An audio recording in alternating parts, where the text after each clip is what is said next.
Okay, so welcome. My plan for my presentation is I'm going to go through the 10 @1 standards and discuss how my course addresses each of the standards.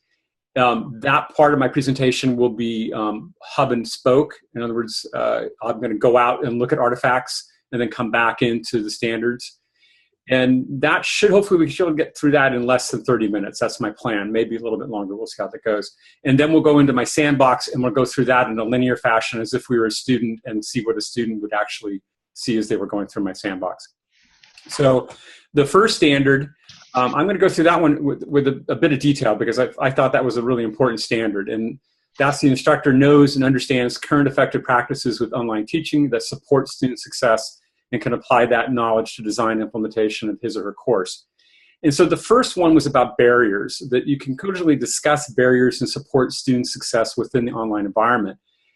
And you know, to me, I think that's probably one of the most important questions because there's some barriers that are universal to all online courses. And part of that, or the biggest barrier, I think, is the lack of interaction, the lack of connectivity between the other people and members of your class and your faculty member.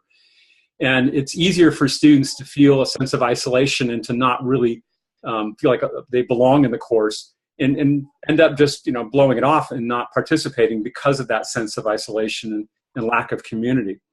But in mathematics, which I teach, there are some other barriers that are really difficult that we need to address also. One of them is the fact that mathematics is a very difficult language to type. I mean, it is a written language, just as other languages, and it's very important as a math faculty to be able to see that written work. It gives us a sense of how much they really are comprehending what they're doing, or are they just parroting, you know, what they're reading in the book. So that writing or typing of mathematics and being able to submit that work is a very important barrier, and I'm going to discuss that when we get to my sandbox and how I'm overcoming that. But in conjunction with that is actually the reading of mathematics. Most students find reading math books rather difficult, and if that's your sole source of information of how you are presenting the material to students, that could be a really formal barrier also to succeeding in an online math class. So it's really important that you get video lectures and a textbook that was written for students and not teachers to help you overcome that particular barrier. And as I said, I'm going to talk about that one also. But in my sandbox, I want to go ahead and, in my ePortfolio, I want to go ahead and link to my sandbox and some of the things I'm doing to overcome that first barrier that I was discussing. So in my orientation unit, I won't click on the video. I've got a video that's a little intro to me and some of my history, and then I've also put down here just a short written bio of who I am. This is one of the few videos that I've actually got a preview. I do almost links and all the rest of them because I find that the content, math content, doesn't work well in the preview mode. It's too small a type, so most of them that I've done are links. So other places that I've worked on trying to overcome that first barrier that I was discussing, the sense of community, is to try and get students to get to know each other. So I've done an intro in my orientation module where not only do I ask them the standard things, you know, who are you, why are you taking this class, but I've also asked them to post up 2 truths and a lie about themselves. I got this from an @1 course that I took, and I found it really engaging. And I really went in and looked at a lot of the other folks' posts. Even though I'm only requiring them to look at one of them, I'm assuming that they'll want to feel interested in doing that. So hopefully they'll feel a sense of community from there. And then I allow them extra credit points for helping each other out in the question and answer forum. So in my Q&A forum or my content specific forum, I offer students extra credit point for every question they answer of another student. So trying to get them to interact with each other as if they were in a class with each other, and so that they'll do something about trying to, you know, maybe get to know each other a little bit. And then also I do a synchronous online office hour every week, and I've got a doodle poll at the end of my orientation module where I try and get the best hour to fit as many students as possible in that'll work. But, you know, and I also take requests. So that's a little bit about the first part, standard 1. And then they ask us in standard 1 to talk about syllabus course materials with explicit policies and procedures. So I was fortunate enough to have taken IOLT before I took this course, and so I had kind of a jump start on the whole idea of pulling policies out separate from my syllabus.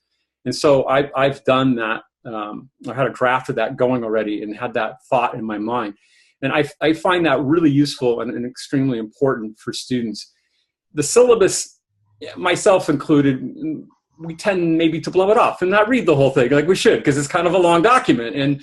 And then those policies, the first time you may run across those policies is when you violate one of them. And that's really not a good idea. So having the policies pulled out separately and making them so that they're easy for students to address. I'll go ahead and show you how I did that. That's why I started getting crazy with the tabs. And so I have a tab for each one of my particular policy issues. And so I'm really hoping that they're going to take the time to take it seriously and read through each of the parts of my policy. I have, at the end of my orientation module right now, I have a policy quiz that I'm going to rewrite, and I'm going to make it, I looked at some of the sandboxes, and they're doing an orientation quiz. So it's not just for the policies, but the policies will definitely still be a big part of that quiz. And then also there was, in the instructor incorporates tools and strategies to assess student readiness. So I have drank the Kool-Aid of the OEI readiness modules videos. I really like these. I think they're amazing. I was so blown away at the quality of these. So I'm having my students watch the first 6 of them when they come in, and then some of the interactive tools that I thought were really useful also was the computer readiness tool, and then the daily schedule calculator. Many students come in thinking that, one of the myths, of course, is, that online classes are easier, and they think an online math class is going to be easier, and actually it's much more difficult because of the time management issue. So I'm trying to be upfront about that and let them know, you need to set aside at least 10 hours a week for this class. And then with respect to mathematical readiness, I'll show you when we get into my course that I have an algebra readiness set that I put together with some information on there. Okay, so let's move on to Standard 2 and how I understand Standard 2 and how that looks towards my course. So that's effectively using a range of technology and tools both within and outside the LMS that support student learning and management. So incorporating tools that meet the content demands of my course, I really like Canvas. I've worked in Blackboard, Sakai, and now Canvas, and of the 3 of them, Canvas is so vastly superior than the other ones. The tools within Canvas that I really like and think are effective for my course, in particular the discussion tool. I think that is an amazing tool. It works great. I like the ability of being able to lock students out from seeing other responses until they've responded, which I think is a really useful. And also like it gives me the ability to put students in small groups or to work together collaboratively. I think from a faculty standpoint, SpeedGrader is worth the price of admission. I have never had such a glorious experience for grading since I got into SpeedGrader. I love the fact that it also facilitates the opportunity for me to give feedback to students with the messaging built into SpeedGrader, which I think is really important. Then also the announcement tool, the messaging tool, and now I'm switching. I used to use the conference tool for my office hours, use Big Blue Button. I'm going to switch to Zoom. I'm one of the first on my faculty to start taking that on, my instructional technologist, and I played with it the other day, and he's excited about it too. So we're definitely doing that. And then I have some external tools that I'm going to show you. I'm using Desmos, which is a really nice interactive tool, collaborative interactive tool that I can use across the web that's free. And MyOpenMath, which is a discipline-specific assessment tool that I'm going to show you also. So as far as communicating with students, I do, of course, the discussion boards. We talked about that with, the question and answers, but I also have a Muddiest Point module the discussion that I put at the end of every one of my modules. So after the end of the module, if they have conceptual questions that they don't think were addressed appropriately, that they can actually post those there. And I'm offering extra credit for students also to help each other out in there. And then I use announcements quite a bit, mostly to tell them what they're going to be doing that week. So a weekly announcement as to, what does the week entail? Where have we been? Where are we going? What do you need to be looking for? And also if there's any changes in the schedule. So next thing on standard 2 was incorporating a variety of tools to meet the various learning needs of his or her students. I think this is a really important standard also, particularly for my discipline in mathematics. I'm sure you maybe can have some sense of understanding about the backgrounds that people come in mathematics. Not everybody likes it. It's not their favorite topic. They come out of high school many times not having done that well and struggled and actually maybe succeeded in getting in through Algebra 2 only to get placed back into that course when they get into a community college. So you have students that are really kind of begrudgingly in your class to begin with, and you don't want to give them the same experience that they've already had when they're in high school. And then you also get reentry students that may not have had math in 15 years, and now all of a sudden they're taking an algebra class because they need it to upgrade their skills. And so it's really important that we avoid the one-size-fits-all phenomena that happens in many math courses. We really need to give a wide variety of paths available for students to succeed. So, I use formative assessments, small group work, written assignments from the textbooks, video lectures, discussion forums, tarot cards, entrals of a fatted calf. I mean, anything I can to get them to the point where they can understand the mathematics. I really like to make it so that they have a variety of avenues to success and not just the high stakes one and done exam. I don't do that anymore. I have a midterm and a final, but they're not high stakes comparatively to overall with the scores. They're more assessments to let them know a bit of feedback of where they're at that point in the course. Okay, let's go ahead and move on to standard 3. So in standard 3, we have the instructor knows and understands and values active learning, participation, collaboration within the online classroom and applies this knowledge to his design of his course. So as I've discussed already, I'm a big fan of using the discussion board, and I use that for collaborative learning experiences that I have built using the Desmos tools. And when we get to my sandbox, I'll show you that. That little ditty, it's pretty cool. And I'm cognizant about monitoring appropriate student-to-student interactions. I get in and participate where I feel that it is important for me to be in there. For example, in the question and answer forum, I'm quite present in there, and I usually get in there within 24 hours of a question being posted. But in the discussion questions, I back off a bit. That's where they're supposed to be working together. And when appropriate, I'll come in, particularly if students are not getting along or there's an issue where I notice everybody's going down the wrong rabbit hole. I will go in and help out. But that typically, that's a hands-off sort of place. And then the muddiest point, I'm very active in there also to make sure that students are moving in the right direction and to help them out. And then fostering an environment that welcomes and engages the individual learner. I really hope I do that. That's one of my things that I really feel strongly about. I'm a reentry student myself, and I would have gone right back out into the workforce if I hadn't found great engaging teachers at Santa Rosa Junior College. So I really strive to make my site engaging, interesting, and content rich so that it's something that brings students in.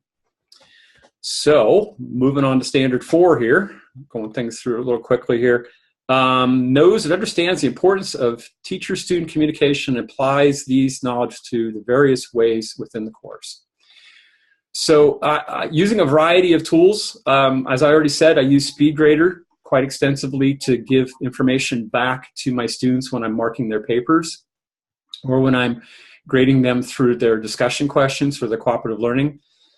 I discovered in IOLT a really amazing tool called Type It For Me that I have on my Mac that allows me to build standard responses. There are, lots of times things that, you type over and over and over again. This makes it so you can hotkey those, which makes it easy for me then to augment those with just specifics to the student that address any concerns I have about what their work is. So that's really good. And then also, I have the question and answer forum, got the muddiest point forum, and I've got, of course, the use of the message tool. So I model and facilitate appropriate communication. And as I've said earlier, I try and stay out of discussions that I don't belong in and stay in the ones that I do belong in, but I do monitor them all to make sure that that students are working together effectively. And so if I need to be heavy-handed on somebody who's not following the tenets of netiquette, I will be, but usually only after I give them a warning, explain to them what they did wrong. And I try my best to be constructive in my comments, lead by example, not be judgmental.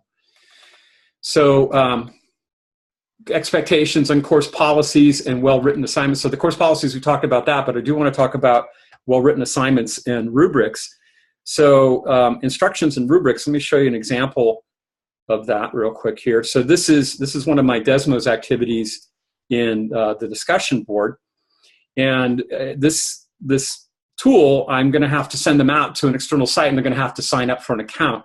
So I've tabbed and put together what I hope is a pretty straightforward way of showing them how to build their Desmos account and how to actually get in and do the activity.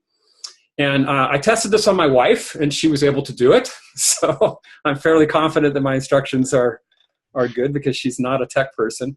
And then once, let's see, where was I here? I lost my train of thought, sorry. Oh, and then I do have rubrics for all of my discussion questions. So I've written up rubrics, and this is what I use for grading them. And I do have a question I want to ask you guys at the end here. And how I've noticed in ILOT, you had some really nice rubrics displayed in the pages, and I have not figured out how to do that. So that'll be my question for you when we get to the end. So I provide useful and timely feedback. That one, I'm sure we all agree that is a difficult one. It's hard to stay up sometimes between, teaching 4 classes, 2 committees, family life, to stay up with making sure that you stay up with the grading. But the Type It for me has really helped that out a lot. I started using that last spring, and it was able for me to give, particularly with the homework assignments, to give back feedback quickly. The other thing that I found that I do is I type up or write up keys to certain questions that I'm grading in their homework, and I post those so that they can get feedback on those. But we all know from the research that immediate feedback, particularly in mathematics, is the best, and that's where my open math shines. Is that those formative and assessments give them immediate feedback so they can see how they can improve what they're doing. Okay, so let's get on to standard 5 here. So I know and understand and facilitate legal, ethical, and safe technology use. So the bullet points in here have to do with fair use, copyright, FERPA, and netiquette. And I'm very upfront with them about that plagiarism is a form of cheating, and that taking another person's work and calling your own is a violation both of the copyright and of netiquette. And so I do my best to model the tenets of fair use and make sure that I'm not violating copyright. I'm also very aware of FERPA. We have an early college high school house on our campus, and so I'm really conscientious about making sure I do not disclose any sort of student information in any sort of a public format. And then, as far as making sure my students know what's going on with netiquette, I've tried to link that several places. I'm thinking about even putting it in there more. I've got it in my syllabus, in my course policies, and I've got a link to it in the first discussion question. So I'm really conscientious about students following the tenets of netiquette. Okay, so standard 6. This is one I need work with, and I think a lot of us would admit that this is probably the toughest nut to crack as becoming an online faculty member, is really understanding the accessibility issues and getting the technical expertise necessary to make sure that you're in compliance with both ADA and 508. And so I put a link in lots of different places in my orientation unit for students so they know where to find the resources for DSPS and how accommodations are provided on our campus. And I'm working diligently to make my multimedia a little easier to caption. I have a habit of speaking rather quickly and maybe not so clearly at times, and so I'm scripting, which I have to tell you I absolutely hate, but I'm doing it. And I'm working through the scripts, and I've used the DECT, the DEC grant, in the past to caption my materials, which works out really well. That's a fairly painless way to get your stuff captioned. One of the big changes for me from OESP has been I was one of the guilty parties of the boldface underlined sections headers problem, and I've now gone through and I'm getting very diligent about fixing that and making that part of my workflow to make sure I understand about using the headers tool in Word. And it's good. I'm really glad. I practiced a little bit on my Mac using my screen reader to see how those work, and I totally get why you want to do that. Issues in the LMS, I know Box, for example, doesn't seem to work very well with screen readers. So I'm minimizing my use of Box and trying to post up my Word documents for anything that I create. Any stuff that's created by me, I'm going to post up as a Word doc that hopefully will be screen reader compatible. So I have a lot to learn here yet with this, and I'm getting some help locally from my DSPS coordinator, and the technologist for DSPS has been helping me out by looking at some of my stuff, which has been really helpful. But I'm also going to enroll in the @ONE accessibility course when I get a chance. Hopefully this summer I'm going to do that course so I can make sure that I get further training in that. That's one that I definitely think needs the 4 weeks to itself. So standard 7. This one, we got all sorts of artifacts for this one, but I won't show them all, promise. So the instructor designs and utilizes a variety of formative and summative assessments. So I'd like to show you at this point a little bit of the tool that I'm using for doing summative assessments. I am using let me get down to the right place. Here we go. I'm using an external tool called MyOpenMath, which I was absolutely blown away when I found this thing. It's a beautiful piece of work, and it's accessible, which is really nice, and it's free, and the guy just did phenomenal stuff. So this is an example of a formative assessment. They can take this quiz as many times as they want until they earn an 8 out of 10 out of it. Every time they ask to redo the question, they'll get a new question, exact same question type, but a new one, so there'll be new problems. And then every one of the questions has a video link to it. And so they can see a demonstration of the exact style of question, not the question they're doing, but an exact style of the question that they're working on. So they get immediate help. And then it's got this great button down here where they can send a message to me. This links also into Canvas, but it sends me a copy of the question. So I'm seeing the actual question they were having trouble with. And so I can give them one-on-one feedback for any issues that they're having with the formative assessment. So once they've finished the formative assessment, they have to get a minimum of 8 out of 10 on it to move on. Then I have a summative assessment, and the summative assessment looks remarkably like the formative assessment, except for I pull back the number of questions. I don't hit them with quite as many, and I up the point value. So there is a little bit, I try and give them more points, makes them hopefully take it a little more serious, but still it's not that high stakes. We're only talking 16 points versus 10 points, which is what the formative one was. There are no videos. I don't give them the videos. These are one and done. They only get to take them once. But they do get the message, so if they don't understand the question, they can still send me questions, and I can help them with it at a later date after the quiz if they get stuck with it. So I want to back up a little bit on the standard real quick, talk about course objectives. One of the things that's kind of unique to math is that we are so scaffolded. Everything builds upon everything, that it is really in many ways easy to get our objectives tied into each other. So if I go into a module objectives and I take a look at these module objectives here, so this is for my second module, execute function evaluation, describe input out of functions, critique representations of functions, graphing functions, all the stuff about functions. And we go back and we take a look at the course learning outcomes, or the student learning outcomes, which I have those housed here in my syllabus, to see that, from the 30,000-foot view, we have evaluate and interpret general functions symbolically, numerically, and graphically. So the nice thing in math is that it's relatively easy to tie our module or specific skill objectives back into our course objectives. And so another question that I'm going to have for you guys at the end before I forget to ask it is, should I be putting those student learning objectives in at the bottom of my course objectives when I get done? I was thinking about that. So I get that. Thank you so much for reminding me. You're welcome. Okay. So let's pick it back up again with standard 8. So the instructor knows and understands methods for collecting data regarding student learning and uses this data to modify teaching and course content. So I have kind of fallen in love with the Canvas Analytics tool. I like that tool a lot. It gives me two perspectives. It gives me the course perspective to see how everybody in the class is doing, but it also gives me the perspective of how I can drill down and look at individual students, see how much time they're spending on a particular assignment or assessment, and how they're doing overall. And then I can gather up those students and send them a message or give them some sort of feedback, ask them either to get together with me at an online conference office hour, or give them additional resources, or point them to some of the extra credit assignments that I offer to help them get back in the game, so to speak. So it's really a nice tool. And then, of course, obviously the discussions and the other things that I've been using to communicate.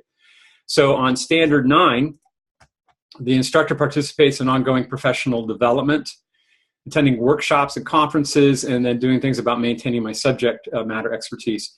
So I am the former distance education coordinator at College of the Redwoods, so I helped put together some flex activities while I was under that. And I am more the tech side of stuff. And so I try very much to work with my instructional technologists and help out producing flex activities for us. I went to OTC this June, loved it. I'm planning on going again in Anaheim. I'm looking to schedule to get down there for that. That was an amazing conference. And I'm looking to spend a bit more time. I don't know if I'm saying this correctly. Inacol, INACOL.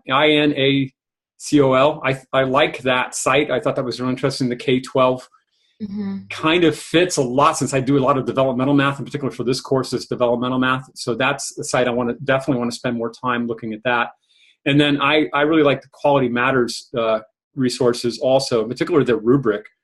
It's given a lifeline to some of our faculty that have had to evaluate online courses and never have taught an online course themselves.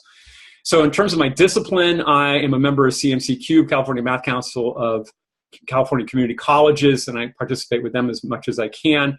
We have a local branch of the California Math Council, CMC Far North, which I attend regularly and either present or go as an attendee. So those are my two professional bodies that I tend to stay abreast with. So Standard 10, I'm done with this. We get to go to my sandbox, yay. So I'm able to arrange media and content that support student learning success and progress through the course. So this standard, it looked to me mostly what they're really pushing towards is cognitive load. And mathematics is difficult enough without adding more buttons to the drill and making it more difficult to navigate the site. So I'm working really hard to make sure that my course flows in it as linearly as possible, and that students, when they exit the LMS, it's an easy path back in, and that even though those external tools you've seen are important, that they don't make it so that it's the topic gets lost in the technology. I mean, I want to make sure that they get what I'm looking for in the content from the technology, and the technology doesn't take over. So I'm really, cognizant about that. Okay, so that ends my discussion of my ePortfolio. I'd like to go now to go take a look at my actual sandbox and take you for a tour as if you were a student and go through that, if that's okay. Are we okay time-wise? Can I do that? Yes. Okay, great. All right. So this is my homepage, and I took a play from OESP's book, and I'm going to start using a Start Here button. I used to have a matrix of the modules, but that was very confusing, and I'm going to update this on a weekly basis so that when the students come in, then it'll say Module 1 here next week, and then Module 2, or week 2, or week 3, or whatever. I also have a link to the Q&A forum, so from right here from the homepage, when they come in, they can get to that quickly. So there's links there in lots of different places. So when they click on the Start Here, they get led right to my orientation module.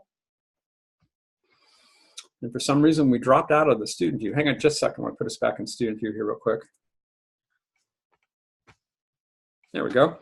So when we go into... see if it does it again. If it does it again, we're staying. There we go. Okay. So we go into my orientation module. I've already shown you my introduction, the readiness, but here's some navigation. I have a tab in my orientation module to start off with, showing them some of the navigation tools in Canvas. So one of the things I did was link them to the Canvas overall overview video. and to many of the Canvas Guides videos, because I think those are really well done. I don't want to reinvent the wheel, and I wouldn't do them as well as they did them anyway. So there are links to the Canvas video on your personal settings and how to set up their notifications.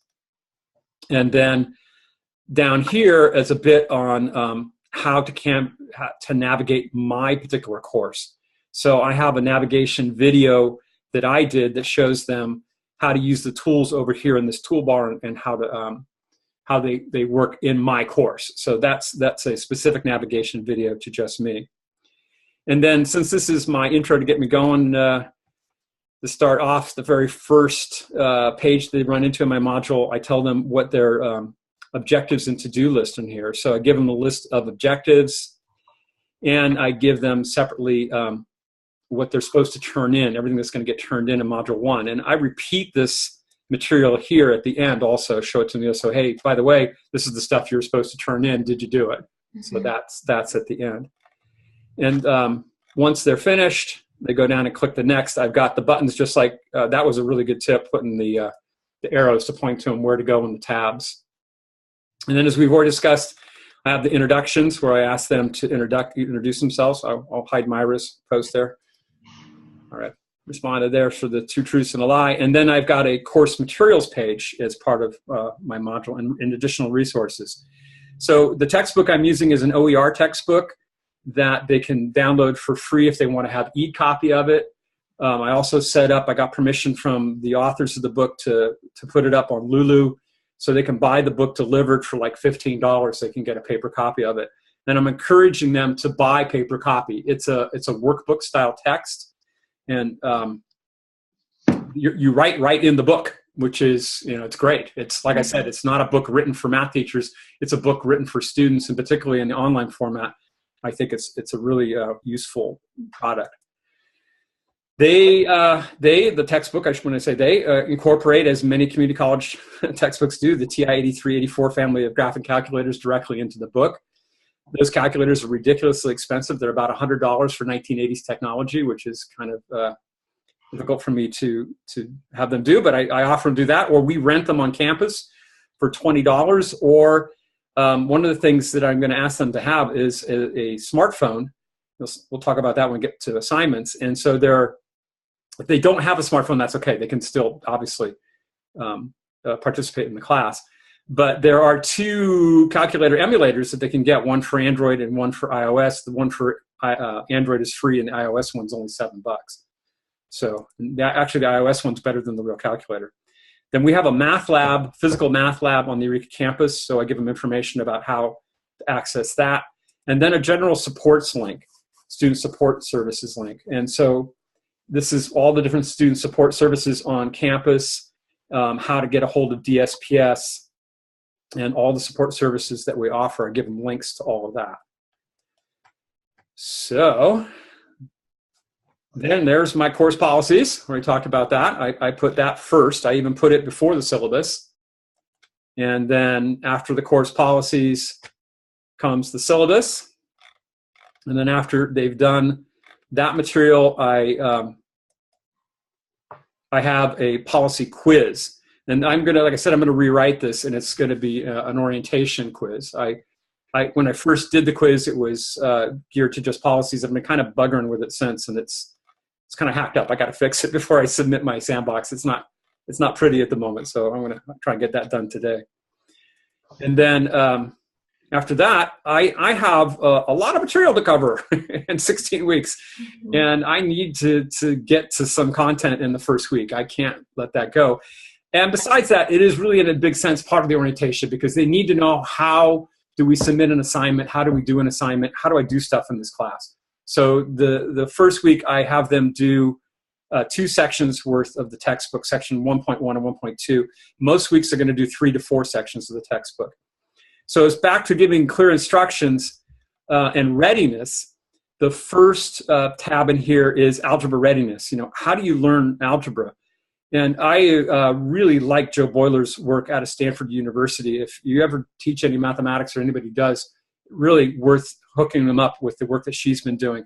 She's written a great book called Mathematical Mindset, and it's about the mindset idea specific to where it affects mathematics. And this video is a great video. I show that actually in my face-to-face classes too, to get them to think about mindset and its how it affects your success in mathematics. And then algebra readiness, we have a set of algebra readiness self-assessments that we've built at College of the Redwoods, and I link them to one of those to see whether or not they're really in the right class or not. You know, we ask them to take a look at that in our face-to-face classes also, to say, you know, are you in the right class, or are you too high, or are you too low? And let us know early on in the class so we can get you in the right class. So I ask them to take a look at that and then to contact me if they're having issues. And so the back end to giving clear instructions, I give them a run through about how this textbook works. You know, how do you actually use this textbook? And it's broken up into different types of examples. There's media examples, work examples, and you try exercises. And I don't want to drag you through too much detail on it, but the idea is that the way this book works is it doesn't have a lot of narration in it.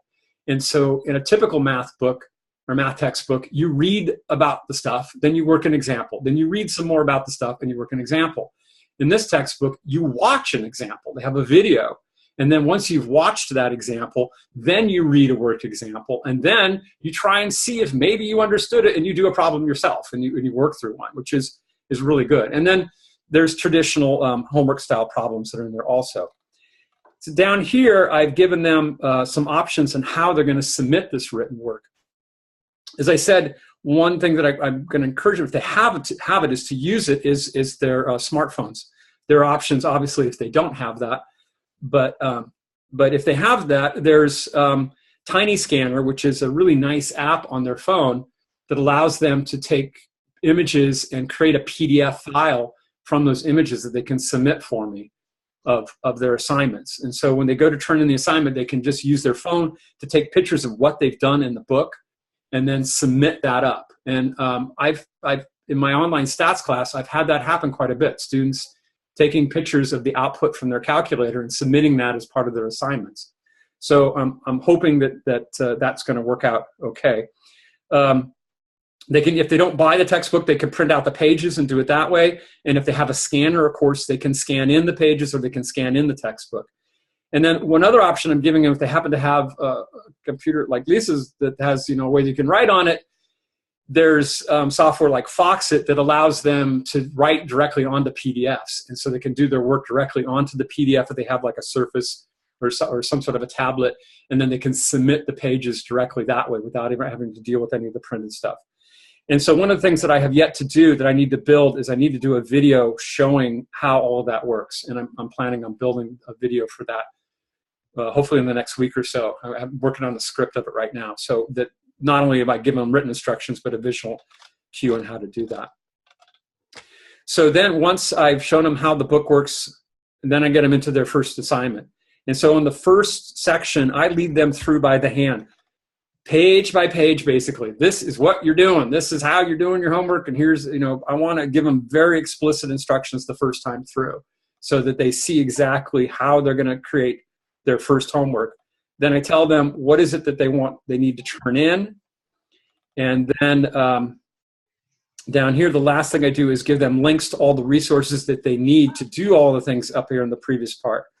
So for example, I won't click on it because it's going to bring it up right away. That's one of the media problems, which all of the media problems are posted in YouTube. So that's the link to YouTube for the actual media presentations. And then all the textbook sections, the answers, and the practice problems. And then we have NetTutor on our campus. Obviously, I couldn't put a link in the shell, but I put a link for NetTutor in there so that they can get to that resource handily. And then after they've done that first one, I get a lot more sparse. I figure, okay, I've held your hand for this one. Now you know what you're doing. It should make sense. If not, get a hold of me and we'll work these together. And at the end of every one of the assignments, I give them a resource link where I give them some more additional resources, like some links to Khan Academy. I pick out the exact topic that we're working at on the Khan Academy videos and link them to those if they need them. We've written a bunch of algebra review materials at College of the Algebra. I give them links to the algebra review materials that we have. I'm using a Scottsdale Community College is where my textbook came from. They have a traditional book also that follows the same order of topics that has much broader narrative. So if they want the written narrative style stuff, I'm giving a link to that textbook so that they can get a more traditional approach also. And then NetTutor. I'm going to be linking NetTutor all over the place so they have access to that. Okay, so that basically ends the first assignment, and then they go in and they take their first module practice quiz. So this is their first practice quiz, their first formative quiz. Once they've taken that formative quiz, then they take the summative quiz. But some feedback I got from some people that were looking at it is that if you drop them right into the summative quiz, that was bad. It's like, oh crap, I'm in the summative quiz now. Oh damn, I'm not ready. So I threw a page in between and said, here, stop, take a minute, take a breath. Make sure you're ready for this before you go on. If you're not, go back. If you are, click next and go on and get it done. So then they go in, and then it drops them in to the actual summative quiz. And so that ends pretty much every module is going to kind of go like that. This module has the unique thing at the end of it. I've got a poll for when would you like to gather for office hours as part of the close of my orientation module. And then the muddiest point. And so every module ends in terms of content-wise with the muddiest point. Tell me, what is it that you really didn't understand here? Or if you did get it all, tell me that too. Let me know what's going on. And then before they check out, I ask them to check the checklist to make sure that they turned in everything that they were supposed to get done for that week. So just one last thing. My wife really liked that. She said that was very useful for her. Go to the modules, know that oh yeah, I did all that. Okay, good, I'm good to go. I can move on. Mm-hmm. So that ends my orientation module and the beginning of my content module. So that's there's two parts of my content module. And then we get into module 2, which is the actual content module. And every module from here forward will basically follow this pattern. Excellent. So there's an introduction. What are we going to be doing in this particular module? Then I give them the topics, the objectives for this particular module, and I give them the to-do list. That's all just to get you going in the door. And then this is the beginning where from this point forward, they're going to start off actually with the discussion question. So the cooperative learning experience is the first activity that they run into in the module. I have them work on that first. And some of the cooperative learning experiences will be from the previous module. It'll be one of the points that I know is a sticky point, and I'm going to have them look at it again through the cooperative learning to reinforce it, because everything builds. They need everything from the previous stuff to do the forward stuff. And then other times it'll be a preview of material coming in that module and get them thinking in the right direction to kind of plow the soil, so to speak. So Desmos is an amazing,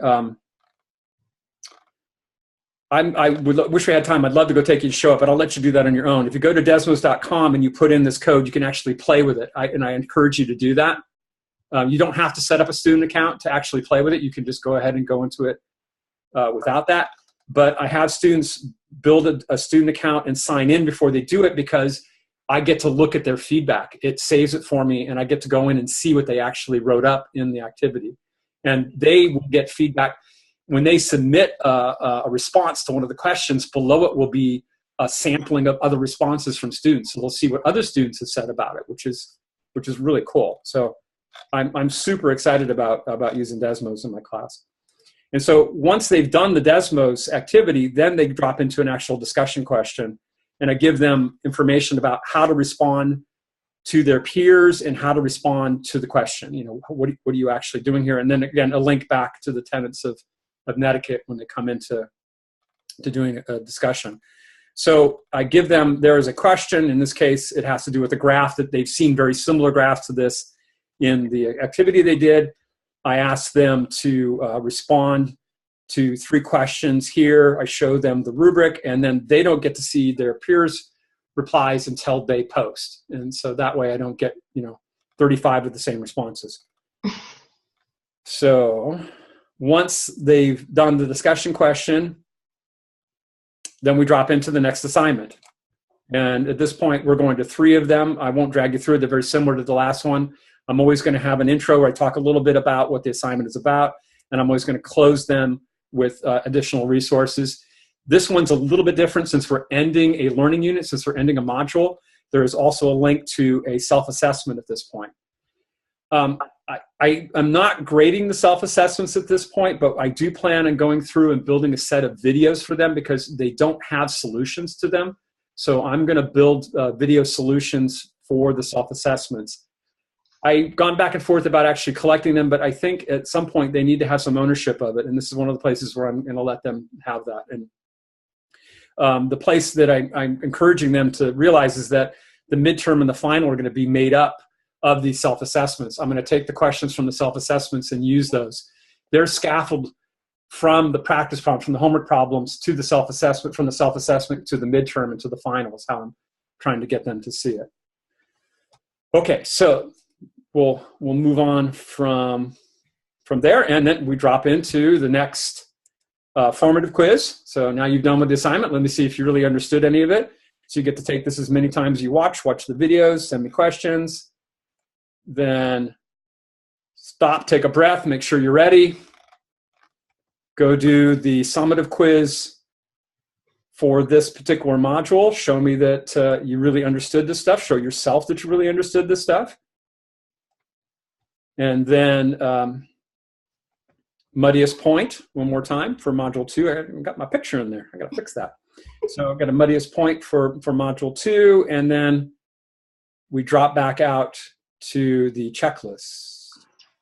This is weird.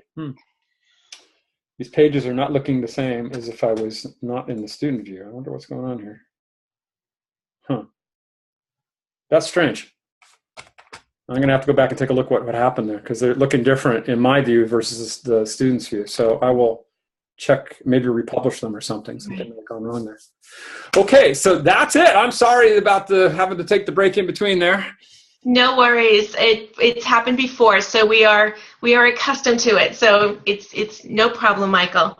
It was a wonderful presentation, and we're just going to go ahead and ask a few questions now. So would you like to keep your recording on, or would you like to? I would like to keep my recording on. Yes. That's excellent. Okay, girls, would any of you like to ask a question now, or would you like me to go first? Should I stop sharing or should I keep the sharing on so we can have that as a resource? Yeah, that's totally up to you. Why don't you just leave it on, Michael? Okay, great. Okay. You can go ahead, Lisa. Okay, thank you very much. So I think that the first thing that I would like to say is a little bit more of a comment, maybe more of a conversation than a question. Okay. It contains a question. I really liked that one assessment, and I'm so sorry we were in Standard 7 when you were talking about it, and I'm not sure if it was the math lab. I didn't write that down. But basically it was that one assessment that you were really excited about where the students can get in it and they can start they can start working through questions, and they had the chance to watch video and send you an email, and that was really fantastic. I have not had the opportunity yet to see something so diverse. So there were so many options for the students to actually use as they were progressing through that assessment. So I just wanted to share with you how intrigued I was about that particular program that you were using. And my question is, have you already used this program, or is this something that you found? No, this is something I found. This has been a journey of discovery, let me tell you. Wonderful. That was going to be my next question, was now that you've used it, what is your opinion of it? But I would be so excited. I do have some feedback on that because some of my colleagues have been using it. I've known about it for a while, and I actually went to my instructional technologist and showed it to him early on in the start of this course and said, what do you think? Should I use this? And he went, I don't know. You maybe just want to build it all in Canvas. And so then I went to one of my colleagues, and he said, I don't know. Canvas is so difficult to write stuff. You might want to use that. But the way they were doing it is they were sending them out to the actual site, MyOpenMath. And it's an LMS. MyOpenMath is an LMS unto itself. The guy is amazing. He wrote it so that it's an LTI that integrates into Canvas. So you integrate it, you go into apps, you pick MyOpenMath, you integrate it, and then you create the content in his LMS, export it, import it into Canvas but it still talks back there. So when you edit it, you have the full cadre of tools back on his area. So you modify anything over here in MyOpenMath, and it talks directly back to Canvas. It's all modified and straight across. Fantastic. Yeah, it's an amazing piece of work. So right, I know we like to try to keep as much in Canvas as possible, but sometimes you have to make that decision whether or not you really want to rewrite the wheel. Is that the right phrase? Or whether it's even necessary. And I think this is fantastic when they create these programs so that we can integrate them right into the LMS that we're using, be it Canvas or Blackboard or whatever it is, and so the student can still be kind of working within our LMS, even though it's functioning outside. So this was very, very interesting to me, and I just wanted to share with you how curious I was about all of the options that the student has how they progress through it. And it's an amazing tool. I'm going to be integrating it into my face-to-face classes also. I'm really excited about it. I think, it's open source, and it's kind of like a wiki. I mean, the questions are created by other faculty members that build these. It's not a single person building these test banks. And so these test banks were actually built by the authors of my textbook. Mm-hmm. So that was how I found it, as the textbook uses it. So these are keyed to the textbook. Mm-hmm. And you can actually run a course using the textbook I've chosen in the LMS MyOpenMath. They've got it all pre-done for you. It's all this is absolutely fabulous, Michael. I really just looking at it quickly really can see the potential for the benefits of this. I would just love to know how it actually worked within your course. I will let you know, Lisa. You get back to me at the end of the spring, and I'll let you know how it went. That sounds excellent. I would love to know. Angela, do you have a question that you would like to ask or a comment? I do have a question. Mm-hmm. Well, I did want to add, you have a great amount of collaborative activities to engage your students. I really enjoyed reviewing your course. One question back to the MyOpenMath. So Mm-hmm. you share that all the content that's included is accessible. And I know we asked you not to show us the videos, the instructional videos that come with the lessons, right? More specifically, the assessments. Are the videos closed caption? Yes, many of them are. I've noticed a couple of them are not. Okay. Most of them, they're captioned, and they come up captioned. That's the default. Okay. Yeah, I was really excited about that, and that's great. Yeah, let me take you to the page directly. And then let me just log out real quick. Have you shared this particular program with other faculty on your campus? I'm going to be. So yeah, that's definitely on my list of things to do. Oh, come on here. Where's the log out? If I can figure out how to log out. Come on. It's not working in Firefox the same way it was in Safari. All right, we're going to Safari real quick. Hang on just a second. I know how to make it work there. So, okay. So one of the things is has accessibility help. And when you come into a quiz for the first time, it has that same pull-down menu. Mm. So it has different options. So forced image-based display, use K-text display, use text-based display. So he's an amazing man, this guy. I forget the guy's name. David Lippman, I think, is who he is. And I'm planning on sending him a really nice letter of thank you. Yeah, it's a wonderful program. Yeah, and the fact that it integrates into Canvas. It's an LTI, so it's really, really nice. Great. Going forward, Michael, what are some trainings that you'd like to see offered by @ONE that would be helpful to you? Oh, I got to tell you, I kind of felt like the lonely child. I'm the only nerd, I'm sure at other times we get stats teachers. I mean, I know, I forget her name, but I watched the video that was posted. That sandbox is awesome. Lisa, yeah. Yeah, that's an amazing. She's amazing. Yeah, that was. But some of the issues that we face in math are unique to math, and I get you. I taught 8.5 years online middle and high school math. So Yeah. it's- It would be great if we had maybe a side discussion forum for things that are, because we don't do a lot of text. We don't do a lot of writing of papers. We don't do a lot, and a lot of the content is definitely oriented more towards how do you write stuff. yeah. I don't write a lot of stuff. I do a lot of math. Yeah, I had to teach synchronous math, so it would be like this basically, Right. So 8 o'clock was first period, second period 9, and I swear I spent half an hour every period just writing the problems. Yeah. Yep. I have a projector in my classroom, and I put all the problems I want them to work on PowerPoint. I just use that to project my. I have not the best board work. Mr. Butler, is that an S or a 5?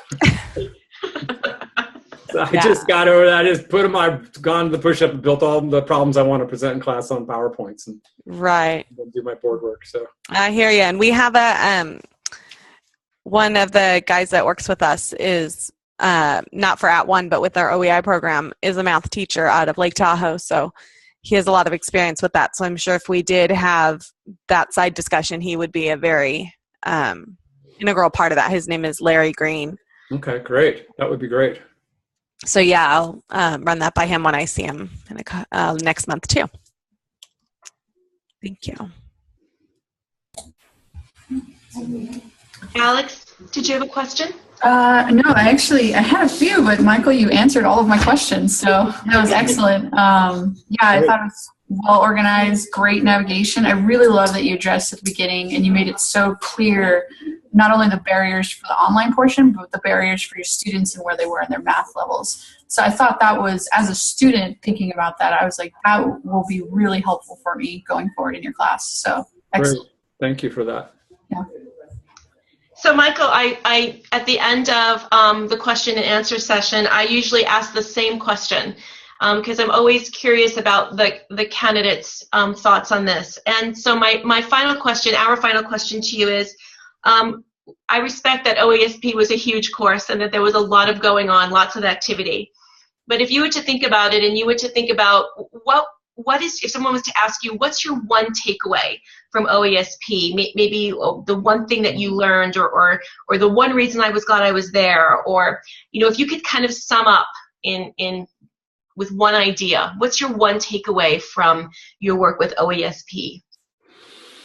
Well, it's kind of a dovetail thing. It's two pieces. It's the accessibility for students that need accommodations, but how that accessibility actually also works for students that don't necessarily know they need those accommodations, and also how that helps.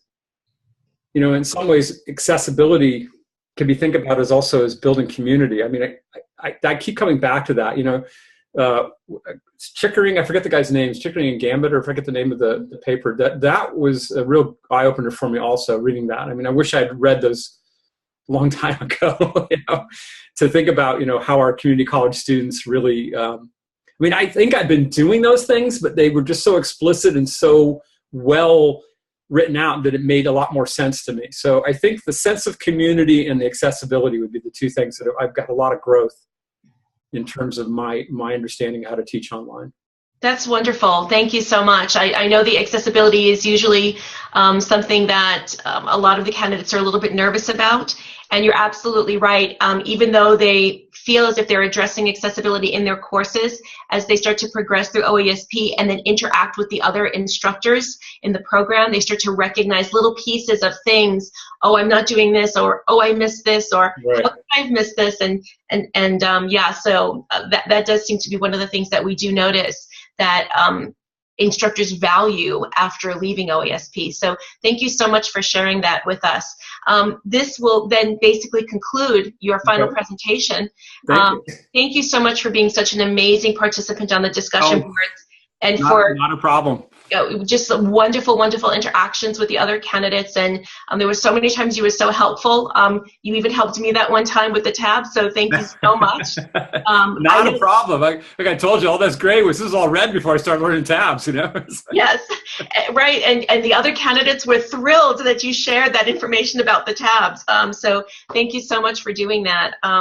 And so as we conclude, do you have any questions for us before we end? No, I think the few questions are very, technical sort of things. I'll send those off to you guys as a message. I think that's the best way to do those. That sounds wonderful. And so then in terms of when you will receive your certificates, we do ask you for your patience.